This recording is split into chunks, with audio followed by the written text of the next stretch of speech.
Hey skaters, I'm Dirty Deborah Harry with the Dirty School of Skate Sure Grip Roller Skates, and I'm here at the Fountain Valley Skating Center today to talk to you about backward skating.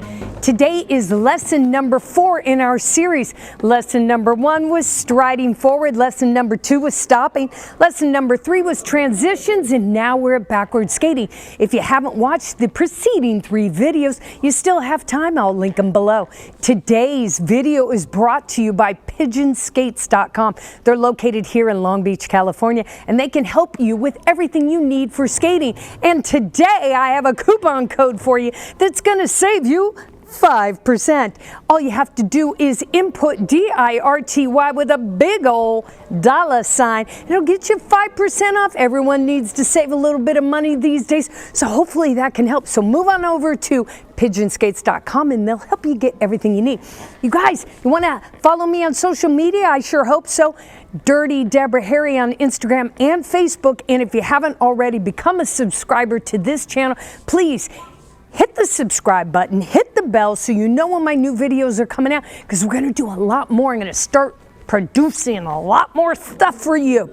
All right, skaters, I'm super excited. Let's get on with this lesson. Let's get to work. Skaters, all right, backward skating today. And listen, you've seen me with this little stick in the last 3 lessons. You too can get one. All you have to do is go to your local Home Depot or whatever you got in your area. And this is just a little bit of PVC pipe. That's all it is, okay? What's great about this is you can drop it. It's not going to break. It's not heavy, but it is effective. And you can use it in today's lesson. When you hold this, what I don't want you to do is get a big old death grip on it, basically transferring your tension and anxiety and that weird energy into the stick and holding onto it for dear life. The stick cannot save you from your own mistakes, but the stick can help you remind your body, particularly your arms and your shoulders, where they need to be and help you with balance. So when you hold on to it, just slip it between your thumb and your forefinger right there, or index finger, and elongate your arms, drop your shoulders. This area right here needs to be straight across. You're going to take a nice big deep breath and drop it down, okay? Do not grasp, just hold. This is going to help you from doing some of the most common mistakes when skaters skate backwards. Oftentimes I see this. People will put their arms together like this in an effort to help keep them balanced. But when you do this, do you see how this rounds off my shoulders and more importantly brings my shoulders forward? If that happens, there's a much greater chance of you falling forward or coming too far forward and then rocking back to self-correct. And if you rock back too far, your skates come out from underneath you and all of a sudden you're sitting on your butt. You know, with backward skating, most people are very fearful, right? I don't want to fall. I don't want to get injured, that kind of thing. So if you can manage to think from the top to the bottom, chin up, shoulders straight across, get your little, this could be a broomstick as well, nice and relaxed, elongate those arms. Then we'll talk about the snack area. You got to keep it tight. Keep it tight, okay? This is going to help elongate and hold up your upper body while the bottom half does the work, all right? So now that we've got this in check, chin up, shoulders straight across, snack area nice and tight, got your arms long and lean. If you don't have the stick, just arms out to your side. Make sure that there's equal space between the sides of your thighs and your hands. I don't want one arm up real high, just want it out like this. The other thing is there needs to be a sense of strength and purpose within your arms. So I want you to reach out with your arm. And one thing that I do is if I take my hand like this and I drop my middle finger, it tightens up a tendon in the arm and keeps the arm nice and straight. I don't want the arms all over like this. So essentially from your waist to your head is very, very strict posture and controlled. Later on, you can shift it up and make it look good and do all sorts of stuff, but right now we need it nice, tight, and in check. Okay. Next part is you're going to take your skates and turn them inward. You can go with turning them inward to the point where they're absolutely touching each other, then bend your knees to where your knees are touching each other. You're going to basically be like that, okay? Just think, I always say toes together, knees together. You need to be pigeon-toed and knock-kneed, all right? We're going to keep hips down, knees flexible. All righty, we're gonna shift weight to one foot. It's my left foot. I've shifted my weight over there. I pick up my right foot about this much, kids. This much. I don't need you to pick it up this much. I need you to pick it up this much. You're gonna pick it up, set it down, pick it up, set it down, pick it up, set it down, pick it up, set it down, pick it up. Down, up and down, and up and down, and up and down.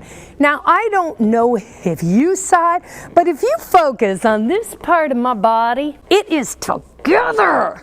I do not want this happening, okay? If your legs are really far apart, it's super hard to control them. So again, start with the toes together, knees together, arms down, chin up. Shift your weight to the left to pick up your right, set the right down. Shift your weight to the right, pick up the left, and as you set it down, push away with the other foot. So I set it down, I push away, set it down, I push away. Very common scenario when I see people trying to learn how to backward skate is they get their feet into this position where the toes are together and the heels are apart, and they push, and then they get here and it's like, now what? The farther you spread your legs apart, the harder it is to bring them back together. So at this point, everything needs to stay right underneath your hips. Literally drop it down, lean to one side, pick it up, set it down, pick it up, set it down. Especially when I teach the young ones, but you older ones, you can get with this too, is make some noise. If you make some noise, you know you're doing it right. I'm going to pick it up, set it down. Pick it up, set it down. Pick it up, set it down. Do you notice how still my body is? I'm not doing a bunch of motion. I am just trying to get my body and brain on board together with some sense of timing and rhythm. The harder I push down, the faster I go. Literally. The harder you slam your foot into the ground, the more weight that's coming down, the more that you commit to it and go with it, the faster you'll go. But you might say to yourself, well, Dirty, I don't even want to go fast. I get it. There's going to be a point, if you're doing it properly, that you're going to be like, I'm going too fast, I'm going too fast, I'm freaking out. You know what you need to do at that point? Stop moving your feet. Okay, let's try it. Pick it up, set it down. Pick it up. Oh, no, I'm starting to freak out. What do I do? How about now just pray. Push those feet out a bit and you'll come to a stop, okay? The main thing is don't stand up. Don't make yourself big. Don't scream. Don't do anything crazy. Just stop moving your feet. The other tip I've got for you is this. When you go to pick up your feet, the idea that we're picking up our feet, most people think, I gotta pick up my foot, I gotta pick up my foot. If you pick your feet up, they're gonna go wider and wider and wider if you pick them up high. I just want you to barely move it to the point that you're pushing down on your front of your skate or over the axle, and your heel is just coming up slightly. Up, up, up, up. I'm literally rolling on my front truck. The front truck isn't even coming off the ground at all. So for those of you who are fearful or feel like I don't have enough balance to go backwards and pick up my skate entirely, No problem. All you have to do is push down with your toes over the front axle, over the front truck. It'll raise your heel just a wee bit, my friends. And that will allow your wheels to roll once you set them down again, okay? Watch while I do this. Chin up, shoulders straight across, snack area. Whew.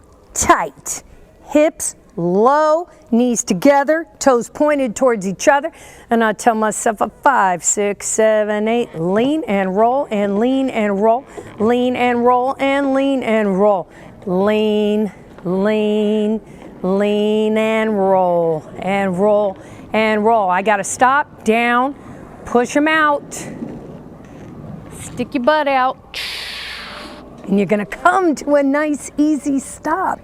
Skaters, it would be really helpful if you knew that behind you wasn't something scary. I don't know, like a live animal or a full freeway or some construction site. You know, find a safe place to skate. Make sure that you already understand from, like I knew, I was halfway across the rink. I can literally feel, I know the wall is coming. I know that it's a clear space. Oftentimes when I'm just skating out in the wild, I'll see people and they're trying to learn how to backward skate and they're in some like super tiny confined space that's like actually kind of dangerous. Like there's sand right there or cyclists. You gotta kind of find a space where you can focus on not having to look behind, right? Because really that's probably the scariest thing about it. Because nothing what we're doing here today is natural. There's no point that God thought, you know what, you should put on these things with these wheels on your skates and you should start going backwards and you should start not looking. I mean, we're literally doing everything opposite of what we do to motor around every day to get from point A to point B. We're like, let's just drop all that walking thing and then we're gonna do this. Okay, I'm gonna have you put your toes together. I'm gonna have you sit your ass down, put your knees together, tighten up your snacks, think about all the food you've been eating. Adjust your outfit, get your shoulders, tin up, hold a weird piece of PVC pipe and stomp your feet without looking what's behind you. Okay? If you want to be the type of person that can really move backwards and really have confidence, this is where you start with the foundational elements of backward skating. So I don't want to see you trying to upgrade when you are having challenges with this. I don't want to see you trying to upgrade. I want you to take your time in this space. And at some point you'll send me a video and you'll be like, dirty. I got it. It feels so good. And as soon as this feels good, then we can do all sorts of other backward skating, right? And we can have tons of fun with your backward skating. But everything we do in backward skating starts like this. Keep it small. Don't be going wide and in. Keep it small. Focus, breathe, do it with some semblance of rhythm. Rhythm is just counting. You're gonna be, and it's 1 and 2 and 3 and 4. 1, All right, skaters? That's the lesson I have for you today. I hope you are able to absorb all this information. I hope I've been as clear and concise for you as possible. But most importantly, I want you to have fun and I need you to practice. So your practice, you have to take seriously. You have to tell yourself, all right, I'm gonna go practice. Legitimately, I need like 20 minutes. Give me 20 minutes a day. 20 minutes a day, and I promise you, some of you are going to get it right away, and some of you are going to be like, I'm not getting it. And then all of a sudden it happens. So don't quit before the miracle happens. I need you to practice. Thank you so much for watching this video. For you guys who end up here all the way at the end when most people cut out 5 minutes into video, I like you. Your support means the world to me. It really does. I appreciate it. All right, skaters, you know what to do. Go practice.